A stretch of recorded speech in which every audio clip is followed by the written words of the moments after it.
എല്ലാവർക്കും നമസ്കാരം. MST block chain ഇന്ത്യയിലെ ആദ്യത്തെ ലെയർ 1 പബ്ലിക് ബ്ലോക്ക് ചെയിൻ ആണ്. ഈ ഒരു ബ്ലോക്ക് ചെയിൻ നമ്മുടെ മുന്നിലേക്ക് അവതരിപ്പിക്കുന്നത് മാസ്റ്റർ സ്റ്റോക്ക് അക്കാഡമി ഒരു ബ്ലോക്ക് ചെയിനെ കുറിച്ചുള്ള അവയർനെസ് പ്രോഗ്രാമാണ് നമ്മൾ ഉദ്ദേശിക്കുന്നത്. കാരണം ഒരുപാട് തരത്തിലുള്ള ബ്ലോക്ക് ചെയിനുകൾ വേൾഡിലുണ്ട്. ഏകദേശം 50ഓളം പബ്ലിക് ബ്ലോക്ക് ചെയിനുകൾ വേൾഡിലുണ്ടെങ്കിലും ഇന്ത്യക്ക് സ്വന്തമായിട്ട് ഒരു ബ്ലോക്ക് ചെയിൻ ഇതുവരേക്കും ഉണ്ടായിരുന്നില്ല.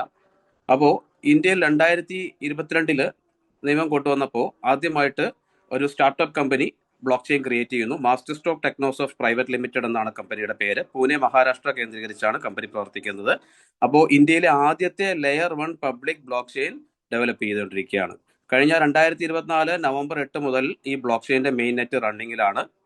ബ്ലോക്ക് ചെയിനെ കുറിച്ച് നമുക്ക് വലിയ രീതിയിലുള്ള അറിവില്ലെങ്കിൽ പോലും നമ്മൾ കേട്ടിട്ടുള്ള ക്രിപ്റ്റോ കറൻസി എന്ന് പറയുന്ന വിഭാഗം, ഓക്കെ, അതിൽ ബിറ്റ് കോയിൻ വരുന്നുണ്ട്, അതുപോലെ തന്നെ എത്തീറിയം വരുന്നുണ്ട്, സൊളാന, BNB, അങ്ങനെ പലതരത്തിലുള്ള ബ്ലോക്ക് ചെയിനിലാണ് ഈ ഓരോ ക്രിപ്റ്റോ കറൻസികളും ജനറേറ്റ് ചെയ്യുന്നു. അവരുടെ ഒരു നേറ്റീവ് കോയിൻ ആയിരിക്കും.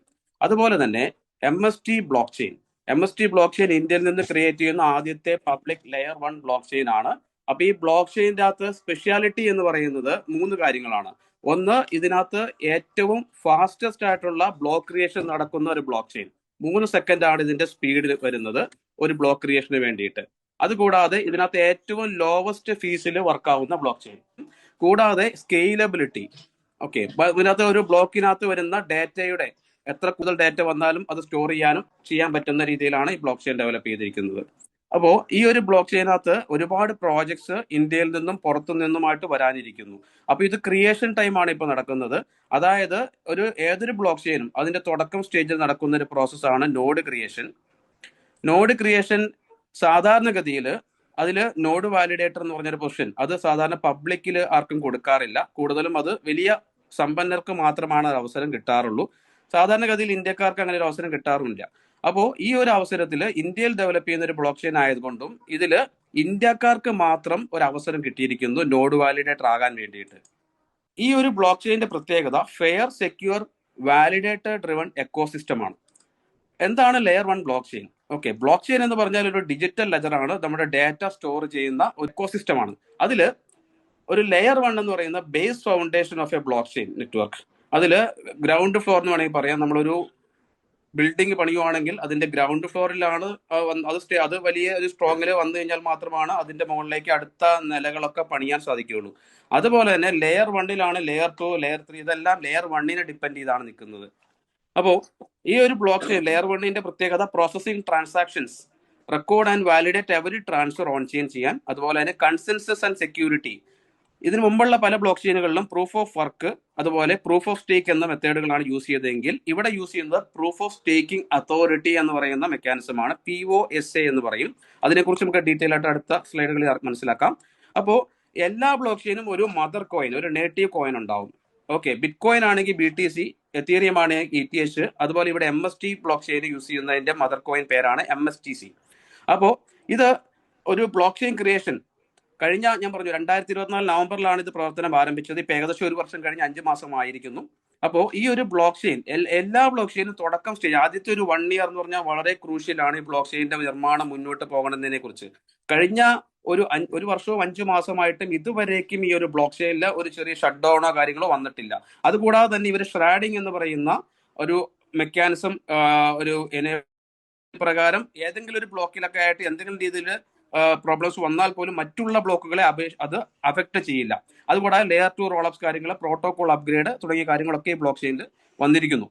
കൂടാതെ ഈ ഒരു ബ്ലോക്ക് ചെയിന്റെ കൂടുതൽ കാര്യങ്ങൾ മനസ്സിലാക്കുകയാണെങ്കിൽ എന്തൊക്കെ മേഖലയിലാണ് use cases? Digital currencies and tokens create ചെയ്യാം. പലതരത്തിലുള്ള കമ്പനികൾക്ക് അവരുടേതായിട്ടുള്ള ടോക്കൺ കാര്യങ്ങളൊക്കെ ക്രിയേറ്റ് ചെയ്യാൻ സാധിക്കും. സ്മാർട്ട് കോൺട്രാക്റ്റുകൾ, ഡാപ്സ്, അതുപോലെ decentralised finance, DeFi platforms, supply chain management, tokenisation of assets, governance and DAO system, identity and data ownership തുടങ്ങിയ മേഖലയൊക്കെ യൂസ് ചെയ്യാം. അതുപോലെ ഫൈനാൻഷ്യൽ മാനേജ്മെന്റ്സ്, ബാങ്കിങ്ങിനകത്തും ഫൈനാൻസ് മേഖലയിലും സീംലെസ് ക്രോസ് ബോർഡർ പേയ്മെന്റ്സ് ചെയ്യാൻ സാധിക്കും. അതുപോലെ ഡെഫി എക്കോസിസ്റ്റം ക്രിയേറ്റ് ചെയ്യാൻ ലെൻഡിങ്, ബോറോയിങ്, സ്റ്റേക്കിംഗ് തുടങ്ങിയ കാര്യങ്ങളൊക്കെ ചെയ്യാൻ സാധിക്കും. ഡിജിറ്റൽ ഐഡന്റിറ്റിക്ക് വേണ്ടിയിട്ട് KYC ചെയ്യാനും ഫ്രോഡ് പ്രിവെൻഷനൊക്കെ വേണ്ടിയിട്ടൊക്കെ നമുക്ക് ബാങ്കിങ് മേഖലയിൽ ഈ ഒരു ബ്ലോക്ക് ചെയിൻ യൂസ് ചെയ്യാൻ സാധിക്കും. അതുപോലെ തന്നെ സപ്ലൈ ചെയിൻ മാനേജ്മെന്റ് ആണെങ്കിൽ track and trace, authenticity and transparency, നല്ല ട്രാൻസ്പെറന്റ് ആയിരിക്കും. അതുപോലെ തന്നെ ജെനുവിൻ കാര്യങ്ങളാണോ എന്നുള്ളതെല്ലാം അതെല്ലാം ഒരു ഡീറ്റെയിൽഡ് ആയിട്ടുള്ള കാര്യങ്ങൾ അറിയാൻ സാധിക്കും. അതുപോലെ തന്നെ ഫുഡ് ആൻഡ് സേഫ്റ്റി മോണിറ്ററിങ്ങിന് വേണ്ടിയിട്ടും ലോജിസ്റ്റിക് ഒപ്റ്റിമൈസേഷന് വേണ്ടിയിട്ടും റിയൽ ടൈം ആയിട്ട് നമുക്ക് ലോജിസ്റ്റിക്സിന്റെ ട്രാൻസ്ഫറും സപ്ലൈ കാര്യങ്ങളൊക്കെ നമുക്ക് ഐഡന്റിഫൈ ചെയ്യാനൊക്കെ ആയിട്ട് ബ്ലോക്ക് ചെയിൻ്റെ സഹായത്തോടെ സാധിക്കും. ഹെൽത്ത് കെയർ ഇൻഡസ്ട്രി ആണെങ്കിൽ ഇലക്ട്രോണിക് ഹെൽത്ത് റെക്കോർഡ്സിന് വേണ്ടിയിട്ടും ഫാർമ സപ്ലൈ ചെയിൻസ്, അതുപോലെ ക്ലിനിക്കൽ ട്രയൽസിന്റെ ഡാറ്റ, പേഷ്യന്റ് ഡാറ്റ കാര്യങ്ങളൊക്കെ ഒരു സെക്യൂർ ആയിട്ട് സൂക്ഷിക്കാൻ സാധിക്കും. ഓക്കെ, അതുപോലെ തന്നെ റിയൽ എസ്റ്റേറ്റ് രംഗത്താണ് ടോക്കണൈസ്ഡ് പ്രോപ്പർട്ടി ഓണർഷിപ്പ്. അതായത് ഇന്ത്യയിൽ എവിടെ ആണെങ്കിലും നമുക്ക് ഏതൊരു ചെറിയ സമ്പാദ്യമുള്ള ഒരു വ്യക്തിക്കാണെങ്കിലും പല പ്രോപ്പർട്ടീസിൽ ടോക്കണൈസ് ആയിട്ട് ഇൻവെസ്റ്റ് ചെയ്യാൻ സാധിക്കും. അതുപോലെ തന്നെ അതിന്റെ ലാഭം നേടാൻ സാധിക്കും. അങ്ങനെ ഒരു സംവിധാനം വരാൻ പോകുന്നു. അതുപോലെ സ്മാർട്ട് കോൺട്രാക്റ്റുകൾ ഫോർ സെക്യൂർ ഓട്ടോമേറ്റഡ് ട്രാൻസാക്ഷൻസിനൊക്കെ വേണ്ടി ഉപയോഗിക്കാം. കൂടാതെ എനർജി ആൻഡ് യൂട്ടിലിറ്റീസ് മേഖലയിലെ പിയർ ടു പിയർ എനർജി ട്രേഡിങ്ങിന് വേണ്ടിയിട്ടും ഗ്രിഡ് വെരിഫിക്കേഷൻ ആൻഡ് ഓഡിറ്റിങ്ങിനും, കൂടാതെ മീഡിയ എഡ്യൂക്കേഷനിൽ കോപ്പിറൈറ്റ് അതുപോലെ IP പ്രൊട്ടക്ഷൻ കാര്യങ്ങൾക്കും to immutable records, secure digital credentials and certificates അതിനൊക്കെ വേണ്ടി ഉപയോഗിക്കാം. കണ്ടന്റിന്റെ ഓതന്റിസിറ്റി ആൻഡ് റോയൽറ്റി ഡിസ്ട്രിബ്യൂഷന് വേണ്ടി ഉപയോഗിക്കാം. ഗവൺമെന്റ് ആൻഡ് പബ്ലിക് സെക്ടറിൽ വരുന്നത് block chain based voting systems create ചെയ്യാൻ സാധിക്കാം. നമുക്കിപ്പോ റീസെന്റ് ആയിട്ട് നമ്മുടെ തന്നെ ഈ ഒരു സംവിധാനം വന്നിരിക്കുകയാണ്. നമുക്ക് ഡീസെൻട്രലൈസ്ഡ് വോട്ടിംഗ്. ഓക്കെ, ഓൾറെഡി തന്നെ അതിനെക്കുറിച്ചുള്ള ഇൻഫർമേഷൻസ് ഒക്കെ കമ്പനി സോഷ്യൽ മീഡിയയിൽ വന്നു കഴിഞ്ഞു. ഡീസെന്റ് ഡെൻ എന്ന് പറയുന്ന ഒരു മറ്റു പല റിയാലിറ്റി ഷോകൾ കണ്ടിട്ടുണ്ടാകും. വേൾഡിലെ ആദ്യത്തെ reality show coming in block chain voting. Okay, അത് ബ്ലോക്ക് ചെയിൻ ബേസ്ഡ് വോട്ടിംഗ് സിസ്റ്റത്തിലാണ് നടക്കുന്നത്. അത് ഓൾറെഡി നടന്നു. അതുപോലെ തന്നെ land registries for tamper proof property ownership, taxation and record keeping. അപ്പോൾ MST ബ്ലോക്ക് ചെയിൻ എന്ന് പറയുന്നത് സാധാരണ നമ്മളിപ്പോൾ കണ്ടിട്ടുള്ളത് പോലത്തെ ഒരു ക്രിപ്റ്റോ കറൻസി ട്രേഡിങ്ങിന്റെ പരിപാടി മാത്രമല്ല, നിലവിലുള്ള റിയൽ വേൾഡ് യൂട്ടിലിറ്റിക്ക് വേണ്ടിയാണ്. നമ്മുടെ നിലവിൽ കാണുന്ന ട്രഡീഷണൽ ബിസിനസ്സുകളൊക്കെ തന്നെ നമുക്ക് ബ്ലോക്ക് ചെയിനിൽ കണക്ട് ചെയ്താൽ വളരെ സുതാര്യമായിട്ട് പ്രവർത്തിപ്പിക്കാൻ സാധിക്കും. അപ്പോൾ ബ്ലോക്ക് ചെയിനകത്ത് നമുക്ക് നോഡ് വാലിഡേറ്റ് എന്ന് പറഞ്ഞ പൊസിഷനെ കുറിച്ചാണ് നമ്മൾ പറഞ്ഞുകൊണ്ടിരുന്നത്. ഏതൊരു ഇന്ത്യക്കാരനും അദ്ദേഹത്തിന്റെ ആധാർ കാർഡും പാൻ കാർഡും ലിങ്ക് ചെയ്തിട്ടുണ്ടെങ്കിൽ ഈ ഒരു ബ്ലോക്ക് ചെയിനിൽ ID രജിസ്റ്റർ ചെയ്യാൻ സാധിക്കും. ആ ID ആണ് ഈ നോഡ് വാലിഡേഷൻ കാര്യങ്ങൾ ചെയ്യുന്നത്. അതിന് ഒരു റിട്ടേൺ ആയിട്ട് അദ്ദേഹത്തിന് ഈ ഒരു ബ്ലോക്ക് ചെയിന്റെ മദർ കോയിൻ, അതായത് MSTC എന്ന് പറയുന്ന കോയിൻ അതിന് റിവാർഡ് ആയിട്ട് കിട്ടുന്നുണ്ടാവും. 2044 വരെയാണ് അത് കിട്ടുക. ഓക്കെ, അതായത് 20 വർഷത്തേക്ക് നമുക്ക് ആ ഒരു മദർ കോയിൻ നമ്മൾ ഇതിലൊരു ഒരു നോഡ് വാലിഡേറ്റർ ആയി മാറുന്ന വ്യക്തിക്ക് ലഭിക്കും. അപ്പോൾ എങ്ങനെയാണ് നോഡ് വാലിഡേറ്റർ ആവാൻ സാധിക്കുക? ഒന്നാമത്തെ കാര്യം, നമ്മുടെ Aadhaar card pan card link ചെയ്തിരിക്കണം. അതുകൂടാതെ നമ്മുടെ OTP വരുന്ന ഫോണും, ആധാറിന്റെ ലിങ്ക് ചെയ്തിരിക്കുന്ന നമ്പർ OTP വരുന്ന ഫോണും ആക്റ്റീവ് ആയിരിക്കണം. അങ്ങനെയാണെങ്കിൽ നിങ്ങൾക്ക് ഇതിനകത്ത് രജിസ്റ്റർ ചെയ്യാൻ സാധിക്കും. നിങ്ങളെ ആരാണോ ഇൻവൈറ്റ് ചെയ്തത് അദ്ദേഹത്തിന്റെ റെഫർ ലിങ്ക് വഴി നിങ്ങൾക്ക് ഈ ഒരു ബ്ലോക്ക് ചെയിനിലേക്ക് രജിസ്ട്രേഷൻ ചെയ്യാം, KYC കംപ്ലീറ്റ് ചെയ്യാം. അതിനുശേഷം നിങ്ങൾക്ക് ഈ ഒരു ബ്ലോക്ക് ചെയിനിൽ തന്നെ ഡെവലപ്പേഴ്സ് ക്രിയേറ്റ് ചെയ്യുന്ന ബ്രിഡ്ജ് കീ എന്ന് പറയുന്ന ഒരു വാലറ്റ് ഉണ്ട്. ഒരു ഡീസെൻട്രലൈസ്ഡ് വാലറ്റ് ആണ്. വാലറ്റ് നമ്മൾ ഇൻസ്റ്റാൾ ചെയ്യുക നമ്മുടെ ഫോണിൽ. ഇപ്പോൾ പ്ലേ സ്റ്റോറിൽ വന്നിട്ടുണ്ട്. അപ്പോൾ പ്ലേ സ്റ്റോറിൽ നമ്മൾ ഇൻസ്റ്റാൾ ചെയ്ത് ആ വാലറ്റ് നമ്മൾ ബ്ലോക്ക് ചെയിനിൽ കണക്ട് ചെയ്യും. അതിന് നിങ്ങളെ ഇൻവൈറ്റ് ചെയ്ത വ്യക്തി ഹെൽപ്പ് ചെയ്യുന്നുണ്ടാവും. അതുവഴി ക്രിയേറ്റ് ചെയ്ത ശേഷം വാലറ്റും കണക്ട് ചെയ്ത ശേഷം നമുക്ക് ഇതിനകത്ത് നോഡിന്റെ ഫ്രാക്ഷൻസ് ആയിട്ട് നമുക്ക് മേടിക്കാൻ സാധിക്കും. കാരണം ഒരു നോഡ് എന്ന് പറയുന്നത് വലിയ ഒരു എമൗണ്ടിലേക്ക് വരുന്ന ഒരു സംവിധാനമാണ്. അതുകൊണ്ട് സാധാരണക്കാർക്ക് വാങ്ങാൻ സാധിക്കില്ല. പക്ഷെ ഇന്ത്യയിൽ ആ 21 നോഡുകളെ ഇവര് ഒരു പബ്ലിക് സെയിലിന് വേണ്ടിയിട്ട് ഡിവൈഡ് ചെയ്തിരിക്കുന്നു. ബ്ലോക്ക് ചെയിൻ തന്നെ ഈ ഒരു ബ്ലോക്ക് ചെയിന്റെ ഒരു പ്രോട്ടോകോൾ അപ്ഗ്രേഡ്സ് സ്റ്റെബിലിറ്റിക്ക് വേണ്ടിയിട്ട് ഒരു 3 നോഡുകൾ അവർ ഹോൾഡ് ചെയ്യുന്നു, കമ്പനി തന്നെ ഹോൾഡ് ചെയ്യുന്നു. ബാക്കി വരുന്ന നോഡുകളാണ് പബ്ലിക് സെയിലിൽ വന്നിട്ടുള്ളത്. 18 നോഡുകളാണ്. ഓക്കെ, ആ ഒരു 18 നോഡുകളിൽ ഓരോ നോഡിലും 70,000 ഫ്രാക്ഷൻസ് ആയിട്ട് തിരിക്കാം. അപ്പോൾ ഇപ്പോൾ എത്തി നിൽക്കുന്നത് 9ാമത്തെ നോഡാണ്. ആൽക്കമി എന്നാണ് ഒരു സെറ്റ് ഓഫ് നോഡ്സിന് പറയുന്ന പേര്. അതിൽ ഒരു നോഡിന്റെ വില 14 കോടിയാണ്. 70,000 യൂണിറ്റ് ആണ് ഒരു നോഡിൽ ഉണ്ടാവുക. അപ്പോൾ അങ്ങനെ തിരിച്ചു കഴിഞ്ഞിട്ടുണ്ടെങ്കിൽ നമുക്ക് ഓരോ സ്റ്റേജിലും ഇതിന്റെ തുടക്കം സ്റ്റേജിൽ 70,000 ഫ്രാക്ഷൻ ആയിട്ട് തിരിച്ചു കഴിഞ്ഞാൽ ആദ്യത്തെ സ്റ്റേജ് എന്ന് പറഞ്ഞാൽ കഴിഞ്ഞ വർഷമാണ്. അതായത് 2024 നവംബർ 12 ആദ്യത്തെ ഫ്രാക്ഷൻ ബൈ ചെയ്യുന്നത് ഒരാൾ. അപ്പോൾ ആ ടൈമിൽ ഇതിന്റെ പ്രൈസിങ് എന്ന് പറയുന്നത് 1000 രൂപ പ്ലസ് GST ആണ്. 18% GST, ഗുഡ്സ് ആൻഡ് സർവീസ് ടാക്സിലാണ് ഇത് പെടുന്നത്. അപ്പോൾ 1000 രൂപയിൽ അദ്ദേഹത്തിന് വാങ്ങാൻ സാധിച്ചു. സ്റ്റേജ് 1 കഴിഞ്ഞു, സ്റ്റേജ് 2 കടന്നിരിക്കുന്നു. സ്റ്റേജ് 2 2000 രൂപ മുതൽ 11,000 രൂപ വരെയാണ് ഒരു ഫ്രാക്ഷന്റെ വില വരാൻ പോകുന്നത് പ്ലസ്. ഓക്കെ, അടുത്ത സ്റ്റേജ് 3 11,000 മുതൽ 20,000 രൂപ വരെയാണ് പ്ലസ് GST ആണ് വില വരാൻ പോകുന്നത്. ഇപ്പോൾ നമ്മൾ സ്റ്റേജ് 2 സ്റ്റേജ് 2 പ്രൈസിങ് നമുക്ക് മനസ്സിലാക്കാം. അതിന് മുമ്പ് തന്നെ ഈ ഒരു MSTC എന്ന് പറയുന്ന ബ്ലോക്ക് ചെയിന്റെ മദർ കോയിന്റെ ടോട്ടൽ സപ്ലൈ എന്ന് പറയുന്നത് 8.4 ബില്യൺ ആണ്, 840 കോടി. ഈ 840 കോടി പുറത്തെത്തുന്നത് വാലിഡേറ്റേഴ്സിലൂടെയാണ്. ഇപ്പോൾ ഇതിൽ ഓൾറെഡി തന്നെ 69,000 വാലിഡേറ്റേഴ്സ് കവിഞ്ഞിരിക്കുന്നു. അപ്പോ ഈ വാലിഡേറ്റേഴ്സിലൂടെയാണ് ഈ ഒരു മദർ കോയിൻ പുറത്തെത്തുക. അത് എത്തുന്ന സമയമാണ് ഞാൻ പറഞ്ഞത് 2044 വരെ. ഓക്കെ, 2044, ഏകദേശം 20 വർഷം ആണ് ഇതിന്റെ ടൈം. 1 വർഷം ഓൾറെഡി പൂർത്തിയായി കഴിഞ്ഞു. അപ്പോൾ ബാക്കിയുള്ള അത്രയും കോയിൻസ് പുറത്തെത്തുന്നത് ഓരോ ദിവസവുമാണ്. ഓരോ ദിവസവും ഈ കോയിൻ ഇതിന്റെ ഓരോ നോഡ് വാലിഡേറ്ററിനും ലഭിച്ചുകൊണ്ടിരിക്കുന്നു. അപ്പോ ഈ ഒരു MSTC കോയിൻ 3 സെക്കൻഡ്, ഞാൻ പറഞ്ഞായിരുന്നു ഒരു ബ്ലോക്ക് ക്രിയേഷൻ സ്പീഡ് 3 സെക്കൻഡ് ആണ്. 3 സെക്കൻഡിൽ ഇതിൽ റിലീസ് ആവുന്നത് 200 MSTC കോയിൻ മാത്രമാണ്. അപ്പോൾ അങ്ങനെ ഓരോ 3 സെക്കൻഡിൽ 200 MSTC വരുന്നു. ഈ ഒരു പ്രോസസ് കണ്ടിന്യൂ ചെയ്യുന്നത് അടുത്ത 2028 നവംബർ മാസം വരെയാണ്. അതായത് 2 വർഷം പൂർത്തിയാകുമ്പോൾ ഈ ഇതിനകത്ത് ഹാഫിംഗ് എന്ന് പറയുന്ന ഒരു മെക്കാനിസം ഉൾപ്പെടുത്തിയിട്ടുണ്ട്. ഹാഫിംഗ് എന്ന് പറഞ്ഞാൽ ഓരോ 2 വർഷം കൂടുമ്പോഴും പകുതിയാകുക എന്നാണ് ഉദ്ദേശിക്കുന്നത് ഹാഫിംഗ്. അപ്പോൾ ഇതിൽ 200 MSTC ആണ് ഇപ്പോൾ 3 സെക്കൻഡ് വരുന്നതെങ്കിൽ ഹാഫിങ്ങിന് ശേഷം 100 MSTC ആണ് പുറത്തു വരിക. അതായത് ഡിഫിക്കൽട്ടി കൂടുകയാണ്, അതായത് കിട്ടുന്ന കോയിന്റെ സപ്ലൈ കുറയുകയാണ്. ഓക്കെ, അങ്ങനെ ഓരോ 2 വർഷം കൂടുമ്പോഴും അത് നേരെ 50% ആയിട്ട് കുറയും. അങ്ങനെ 20 വർഷം കൊണ്ടാണ് കംപ്ലീറ്റ് കോയിനും പുറത്തെത്തുക. ആദ്യത്തെ ഫസ്റ്റ് ഹാഫിംഗ് നടക്കുമ്പോൾ പകുതി കോയിനോളം, മൊത്തമുള്ള 8.4 ബില്യന്റെ നേർപകുതി 4.2 ബില്യൺ പുറത്തു വരും. അപ്പോൾ 20 വർഷം കൊണ്ട് ഇത് കംപ്ലീറ്റ് ആവുകയുള്ളൂ എന്ന സാരം. അപ്പോൾ ഇതിനകത്ത് എങ്ങനെയാണ് ഇത് കാൽക്കുലേറ്റ് ചെയ്യുന്നത്? അതായത് 3 സെക്കൻഡിൽ 200 കോയിൻ പുറത്തു വരുന്നതാണ് ഇപ്പോൾ. അങ്ങനെയാണെങ്കിൽ 1 സെക്കൻഡിൽ 66.66 MSTC ആണ് വരുന്നത്. 1 മിനിറ്റിൽ ഇൻറ്റു 60 4000 MSTC പുറത്തു വരും. 1 മണിക്കൂറിൽ 4000 ഇൻറ്റു 60 2,40,000 കോയിൻ പുറത്തു വരുന്നു. അതുകൂടാതെ ഒരു ദിവസം പുറത്തു വരുന്നത് 2,40,000 ഇൻറ്റു 24 മണിക്കൂർ കൊണ്ട് മൾട്ടിപ്ലൈ ചെയ്യുമ്പോൾ 57,60,000 കോയിനാണ് ഇപ്പോൾ പുറത്തു വരുന്നത് നവംബർ മാസം വരെ. ഈ വർഷം 2026 നവംബർ മാസം ഏകദേശം 8-ാം തീയതി വരെയാണ് ഈ ഒരു ഹാഫിങ്ങിന് മുന്നേ ഉള്ള ടൈം. അതുവരെ പുറത്തു വരുന്നത് ഡെയിലി 57,60,000 കോയിൻ ആയിരിക്കും. അപ്പോൾ ഇപ്പോൾ എത്തി നിൽക്കുന്നത് 9ാമത്തെ നോഡാണ് ആക്റ്റീവ് ആയി എന്ന് ഞാൻ പറഞ്ഞു. അപ്പോൾ 70,000 ഫ്രാക്ഷൻ ആണ് ഒരു നോഡിലുള്ളത്. മൊത്തത്തിൽ 6,30,000 ഫ്രാക്ഷൻസ് ആണ് ഇപ്പോൾ ഉള്ളത്. അപ്പോൾ ഈ ഇത്രയും ഇതിൽ ഡിവൈഡ് ചെയ്ത് കൊടുക്കുക എന്ന് പറയുന്നത് 9.14 കോയിൻ ആണ് ഇന്നൊരു ഫ്രാക്ഷൻ വാങ്ങുന്ന വ്യക്തിക്ക് കിട്ടുക. ഇന്നിപ്പോൾ നിങ്ങളൊരു ഫ്രാക്ഷൻ സ്വന്തമാക്കുകയാണെങ്കിൽ നിങ്ങൾക്ക് നാളെ മുതൽ കിട്ടുന്ന കോയിൻ 9 കോയിൻ പ്ലസ് 9.14 കോയിൻസ് ആണ് ഒരു ദിവസം പുറത്തെത്തുക. അപ്പോൾ അടുത്ത നോഡിന് 10ാമത്തെ വന്നു കഴിഞ്ഞിട്ടുണ്ടെങ്കിൽ ഇതിന്റെ എണ്ണം വീണ്ടും കുറയുകയാണ് ചെയ്യുക.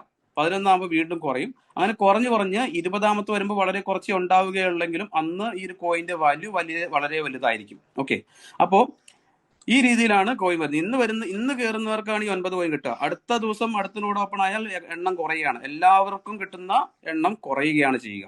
അപ്പോൾ ഇതിന്റെ അവസരം പ്രയോജനപ്പെടുത്തുക. നമുക്ക് കിട്ടുന്ന കോയിനിൽ കമ്പനി തന്നെ മറ്റൊരു മെക്കാനിസം, ഞാൻ പറഞ്ഞിരുന്നു POSA എന്ന് പറയുന്നത്, അത് നമ്മുടെ ഈ ഒരു ബ്ലോക്ക് ചെയിൻ ആണ് ഇൻട്രൊഡ്യൂസ് ചെയ്തത്. നമ്മൾ ഇതിനു മുമ്പുള്ള എല്ലാ ക്രിപ്റ്റോ കറൻസികളും സംഭവിച്ചത് അതാണ്. കുറെ പേര് അത് കിട്ടുന്ന വിലയ്ക്ക് വിൽക്കും, അതിന്റെ ഒരു വാല്യൂ മനസ്സിലാകാതെ.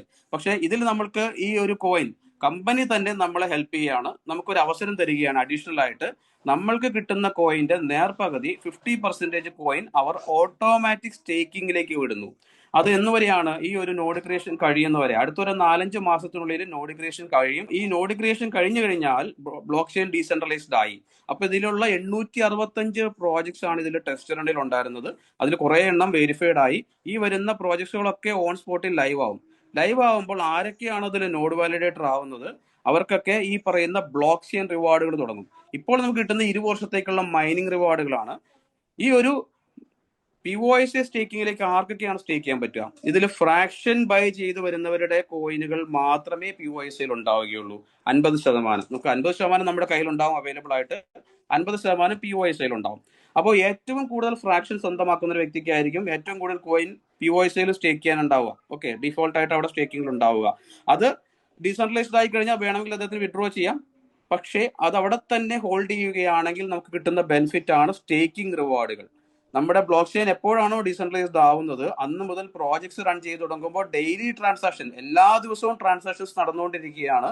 ഇതിന് യൂസ് ചെയ്യുന്ന മദർ കോയിൻ അല്ലെങ്കിൽ ആ ബ്ലോക്ക് ചെയിനകത്ത് വരുന്ന പ്രോജക്റ്റുകളുടെ ഒക്കെ ഫീസ് എന്ന് പറയുന്നത് MSTC കോയിൻ ആയിരിക്കും. അപ്പൊ MSTC കോയിൻ ആണ് ഇതിൽ റിവാർഡായിട്ട് ഈ ബ്ലോക്ക് ചെയിൻ കിട്ടുന്നത്. ബ്ലോക്ക് ചെയിൻ എന്ത് ചെയ്യുന്നു? ഇതിലുള്ള വാലിഡേറ്റേഴ്സുമായിട്ട് ഈ ഒരു സ്റ്റേക്കിംഗ് റിവാർഡുകൾ ഷെയർ ചെയ്യുന്നു.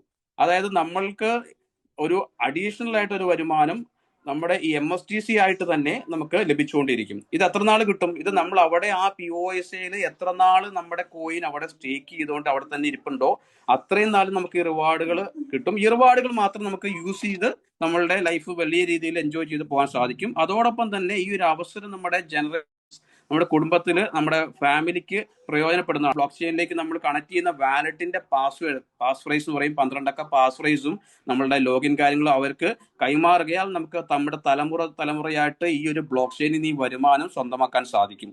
അതൊരു വലിയൊരു ഇൻകം ആയിരിക്കും. കാരണം എന്താ വെച്ചാൽ ഒരു ദിവസം നടക്കുന്ന ട്രാൻസാക്ഷൻ തുടക്കത്തിൽ കുറവാണെങ്കിലും ഒരുപാട് പ്രോജക്ട്സ് ലൈവ് ആവുമ്പോഴും പുറത്തുള്ള കൺട്രികളിൽ നിന്നൊക്കെ വരുന്ന പലതരത്തിലുള്ള പ്രോജക്റ്റുകൾ ഇതിൽ കണക്ട് ആവുന്ന വരുന്ന വരുമാനം ചിന്തിക്കാൻ പോലും നമുക്ക് സാധിക്കില്ല. പക്ഷെ ഈ അവസരം കിട്ടണമെങ്കിൽ ഇന്ന് ഡിസിഷൻ എടുക്കണം. ഇന്ന് നമ്മൾ ഇതിൽ ഒരു നോഡ് വാലിഡേറ്ററായി മാത്രമേ നമുക്ക് കൂടുതൽ ഫ്രാക്ഷൻ നമ്മൾ സ്വന്തമാക്കിയാൽ മാത്രമേ നമുക്കവിടെ POSയിൽ ഈ ഒരു ബെനിഫിറ്റ് കൂടുതലായിട്ട് എൻജോയ് ചെയ്യാൻ സാധിക്കുകയുള്ളൂ. അപ്പൊ POS സ്റ്റേക്കിങ്ങിനകത്ത് ഒരാൾ അതിൽ നിന്ന് വിഡ്രോ ചെയ്ത് കഴിഞ്ഞാൽ അദ്ദേഹത്തിന് തിരിച്ചൊരിക്കലും അതിലേക്ക് ഇടാൻ സാധിക്കില്ല. അതിൽ ഹോൾഡ് ചെയ്യുന്നവർക്ക് മാത്രമായിട്ട് ആ ഒരു റിവാർഡ് വീതിച്ചുകൊണ്ടേയിരിക്കും. അതിൽ മാക്സിമം നമ്മൾ എഡ്യൂക്കേറ്റ് ചെയ്യുന്ന എല്ലാവരും അവിടെ POSയിലുള്ള എടുക്കാതെ അവിടെ തന്നെ ഹോൾഡ് ചെയ്യുകയാണെങ്കിൽ ജീവിതകാലം നിങ്ങൾക്കൊരു വരുമാനം ഇവിടെ നിന്ന് ലഭിക്കും. വരുമാനം എന്ന് ഉദ്ദേശിക്കുന്നത് MSTC കോയിൻ ആണ്. അത് എപ്പോൾ വിൽക്കണം എന്ന് വിൽക്കണം എന്നൊക്കെയുള്ള നിങ്ങളുടെ ചോയ്സ് ആണ്. നിങ്ങൾക്ക് എപ്പോഴാണ് അതിന്റെ ആവശ്യകത അനുസരിച്ച് അതിനുള്ള റേറ്റ് കാര്യങ്ങൾ അനുസരിച്ച് ഇതിൽ ചെയ്യാം. അതുപോലെ തന്നെ കമ്പനി തന്നെ ഇവരുടെ ഭാരത് കോയിൻ എക്സ്ചേഞ്ച് എന്ന് പറഞ്ഞ ഒരു എക്സ്ചേഞ്ച് വരുന്നു, സെൻട്രലൈസ്ഡ് എക്സ്ചേഞ്ച് വരുന്നുണ്ടാവും. ആ എക്സ്ചേഞ്ച് വഴി നമുക്ക് കോയിൻ നമുക്ക് കൺവേർട്ട് ചെയ്ത് വേണമെങ്കിൽ ഇന്ത്യൻ രൂപയാക്കി മാറ്റാൻ സാധിക്കും. ആ രീതിയിലൊക്കെ അവസരങ്ങൾ ഇവിടെയുണ്ട്. നമ്മളിങ്ങനെ ഒരു മീറ്റിംഗ് ചെയ്യുന്നത് വെച്ചാൽ നമുക്കിത് മലയാളികളിലേക്ക് കൂടുതൽ പേരിലേക്ക് എത്തിക്കുക, ഓരോ വീട്ടിലും ഒരു വാലിഡേറ്റർ ഉണ്ടാവുക എന്നുള്ളതാണ് നമ്മളുടെ ലക്ഷ്യം. അപ്പോൾ കൂടുതൽ പേരിലേക്ക് എത്തിച്ചു കഴിഞ്ഞാൽ എല്ലാവർക്കും ഈ ഒരു അവസരം കിട്ടുകയും ഈ ഒരു ബ്ലോക്ക് ചെയിൻ വരുമാനം എല്ലാ കുടുംബത്തിലേക്കും എത്തും. നമ്മളിപ്പോ സാധാരണ നമുക്കൊരു ജോലിയിൽ നിന്ന് കിട്ടുന്ന ഒരു വരുമാനത്തെക്കാൾ കൂടുതൽ വരുമാനം നമുക്ക് ഇവിടെ ഉണ്ടാക്കാൻ സാധിക്കാം. ഓക്കെ, അപ്പോൾ ഇത് എല്ലാവരിലേക്കും എത്തിക്കാം. നമുക്ക് ഓരോ വീട്ടിലും ഓരോ മെമ്പേഴ്സിനും അവരുടെ ആധാർ കാർഡും പാൻ കാർഡും ഉണ്ടെങ്കിൽ അവരുടെ പേരിലൊക്കെ നമുക്ക് ID ക്രിയേറ്റ് ചെയ്യാം. ഒരു കമ്മ്യൂണിറ്റി ഇതിലൂടെ ഡെവലപ്പ് ചെയ്യുന്നതനുസരിച്ച് വളരെ വലിയ പ്രോജക്റ്റുകൾ ഇതിൽ വരുമ്പോൾ അതിലൊക്കെ ഈ കമ്മ്യൂണിറ്റി നമ്മളെ ഹെൽപ്പ് ചെയ്യും. നമ്മുടെ സെയിം കമ്മ്യൂണിറ്റി ആയിരിക്കും നമ്മുടെ എല്ലാ പ്രോജക്റ്റിലും നമുക്ക് വർക്ക് ആവുക. അപ്പോൾ ഇതൊരു വലിയൊരു ഓപ്പർച്യൂണിറ്റിയാണ്. മറ്റുള്ള രീതിയിലുള്ള ഒരു തരത്തിലുള്ള ഇൻവെസ്റ്റ്മെന്റ് പ്രോഗ്രാം അല്ല. അതുപോലെ തന്നെ ഇതൊരു നെറ്റ്വർക്കിംഗ് പരിപാടിയല്ല. ഇതിനകത്ത് തുടക്കം സ്റ്റേജിൽ നമ്മൾക്ക് അറിയാവുന്നവരിലേക്കൊക്കെ എത്തിച്ചു കഴിഞ്ഞിട്ടുണ്ടെങ്കിൽ അതിനൊരു തുടക്കം സ്റ്റേജിൽ ഒരു 3-4 മാസത്തേക്ക് മാത്രമേ ഈ അവസരമുള്ളൂ. ഒരു അവസരം നമ്മൾ മിസ്സായി കഴിഞ്ഞാൽ നമുക്ക് പിന്നീട് ഈ ഒരു നോഡ് വാലറ്റ് ആവാൻ ഇതിൽ സാധിക്കുകയില്ല. അതുപോലെ തന്നെ ഇതിൽ നമ്മൾ ഇന്നിപ്പോൾ ഒരു ഫ്രാക്ഷനെങ്കിലും ബൈ ചെയ്ത് നമ്മൾ ഇതിൽ പാർട്ട് ആയില്ല എന്നുണ്ടെങ്കിൽ ഇതിൽ വരാൻ പോകുന്ന പല പ്രോജക്റ്റുകളും നമ്മുടെ മുന്നിലേക്ക് പല പല ഓപ്പർച്യൂണിറ്റികളായിട്ട് വരും. ആ പ്രോജക്റ്റുകൾ ചെയ്യുന്ന അല്ലെങ്കിൽ അതിൽ നമ്മൾ യൂസ് ചെയ്യുന്ന സർവീസസ് യൂസ് ചെയ്യുന്ന ഒരു കസ്റ്റമർ മാത്രമായിട്ട് നമുക്ക് പിന്നീട് ഉള്ള കാലം നമുക്ക് ഇരിക്കേണ്ടി വരും. ഇപ്പോൾ നിങ്ങൾക്ക് അതിനകത്തൊരു പാർട്ട്ണർ ആവാൻ അല്ലെങ്കിൽ അതിന്റെ ഒരു വാലിഡേറ്റർ ആവാനുള്ള ഒരു അവസരമാണ് ഉള്ളത്. എല്ലാവരും ഇത് പ്രയോജനപ്പെടുത്തുക. Thank you.